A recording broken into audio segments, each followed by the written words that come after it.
Well, as usual, I'm fortunate today to have frontline doctors joining me to share their experience at the bedside. And first, I'm joined by Dr. Michael Forbes, a pediatric intensive care specialist at Akron's Children's Hospital and the interim chair of the hospital's Department of Pediatrics. Dr. Forbes, people often mistakenly think that children just don't get sick from COVID-19.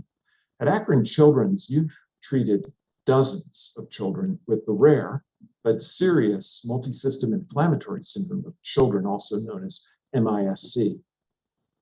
Can you tell us about MIS-C, the symptoms children are coming down with, and what you know about the children and their illness? Did they have mild or severe cases? And what were most of these children like before their diagnosis? Yeah, terrific series of questions. First of all, thank you for having me, and thank you for continuing to spread awareness about what we can do to get control of this pandemic. So last year, as we all mobilized to deal with the surge that was happening in our state, we prepared to not only take care of adults if they ended up at our children's hospital here in Akron, but we also prepared to take care of children. And it turns out that we didn't see a lot of what we would call pediatric COVID. So again, COVID typically will present as respiratory symptoms. It gets worse and then maybe develop into a shock state. We really didn't see too much of that. What we saw in November, December, really in early January, when the adult COVID cases spiked, was about 4 to 6 weeks later, we saw children who were previously healthy, who had minimal symptoms. I remember taking care of one young boy who had one day, maybe half a day of the sniffles, but had a couple family members with COVID-19 who about 6 weeks later developed the multi-system inflammatory syndrome in children, or MIS-C that you referred to. He was extremely sick. We've taken care of about 65 kids so far with MIS-C. 44 were confirmed, 20 were suspected.